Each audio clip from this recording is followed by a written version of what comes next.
Do you have someone special in your life? Your partner, your dad, teacher, your best friends, your sister, your granny? And what do you do to make your times together very special? Do you save your money to take that special person to a very special night out? Or save your air miles to take them on a very special vacation? When was the last time you had a date? A special night set aside to go to the theater and see a show that you both had talked about and wanted to see? Or go to that restaurant with the great reviews and the waiting list to get a table? When did you last pick Granny up from the old folks' home and take her to her home church on a Sunday morning? Because you knew how special it would be for her to brag on making introductions. This is my grandson. Do you count the days until the next time you will get together? And where will you go for that special night? I remember every moment of the incredibly special concert, the night that Elvis Presley came to town. But if you go to a concert every week, maybe twice a month, what makes each one stand out in your memory as never to be forgotten events? I asked some friends what made things special for them. Oddly enough, getting dressed up was the number one thing everyone mentioned for something special. The complaint was that no one dressed up anymore for anything, except the high school prom. Things people no longer get dressed up for include job interviews, flying, to show respect for a professional's expertise, such as going to a lawyer or a stockbroker's office, or visit a dentist or doctor, to attend a memorial or watch a Remembrance Day parade, to attend a significant birthday or an anniversary party, to attend the preview of a new show, or for a night out at the theater. Some even remembered wearing white gloves and a hat to go to church on Sundays. It appears that the thought and planning that went into getting dressed up made an event special as opposed to ordinary. Ordinary makes torn blue jeans and t-shirts acceptable, even if there is no difference in cost. A special event requires dresses and ties, apparently. When was the last time you and your partner got dressed up to go out together? What effort do you put into finding something special or doing something special? And how often do you do it? How do you celebrate the extraordinary?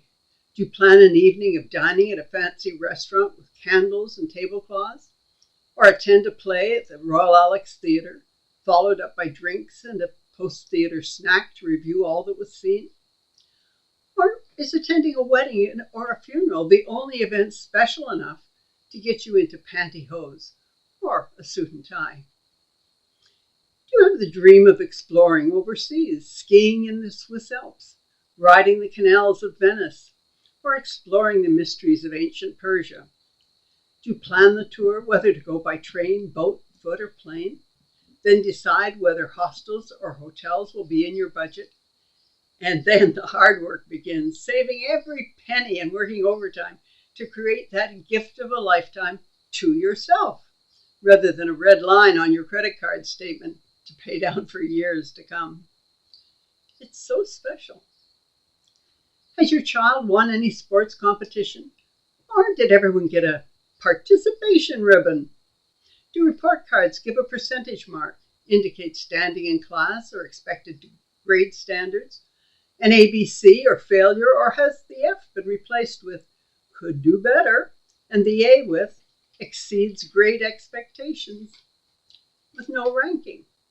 How do you know if this report card deserves a celebration for hard work rewarded?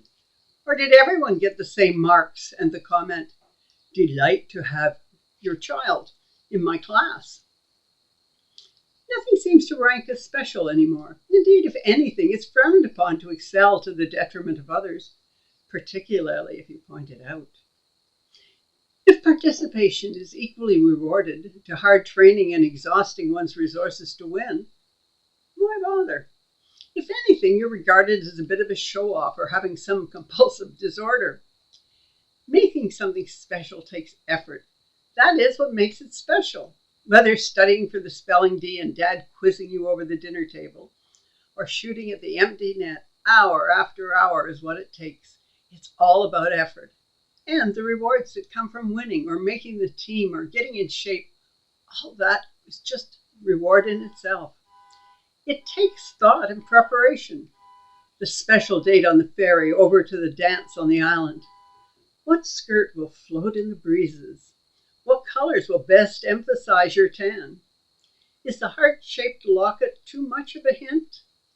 The jacket with the cravat? Too dated, too formal, too whimsical?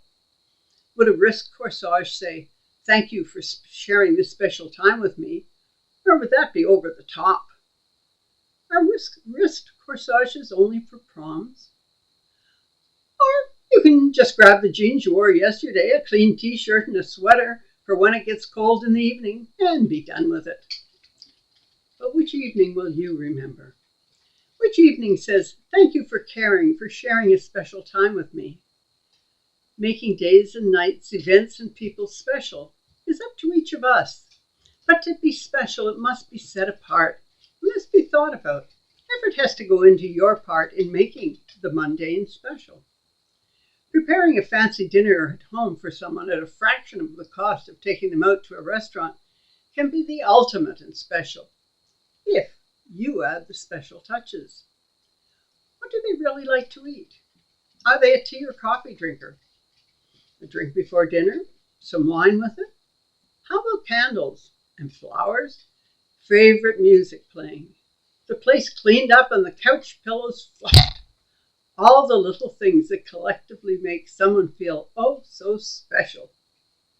You know, a barbecue in the backyard can be just as special. It just takes thought and effort to make it special and unique.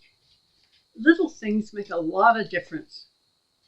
For instance, next time you're heading to your parents' home for dinner, how about picking up a plant for the garden? And then plant it, not just present it. Guaranteed to be a point of pride that will be pointed out to all who pass by. A special gift from a special child. Praise your child for an accomplishment, not a participation ribbon. Praise them for thoughtful acts and unselfish deeds. Praise them for demonstrating the characteristics that show they are growing into the caring, independent, ambitious adult you want them to be. And when they become that man or woman, pat yourself on the back for the special parent you turned out to be. Special lies in the effort, the planning and the making. Do something special today. Your heart will be all the better for it. And so I pray, dear Lord, you created an incredibly special world for us, and we squander and ignore it in so many ways. We don't care for it, and we take for granted so much that we have. Instead, we just want and take. Help us to appreciate your incredible gifts and give us the grace to show our caring for you and for others in special ways. So may it be. Amen.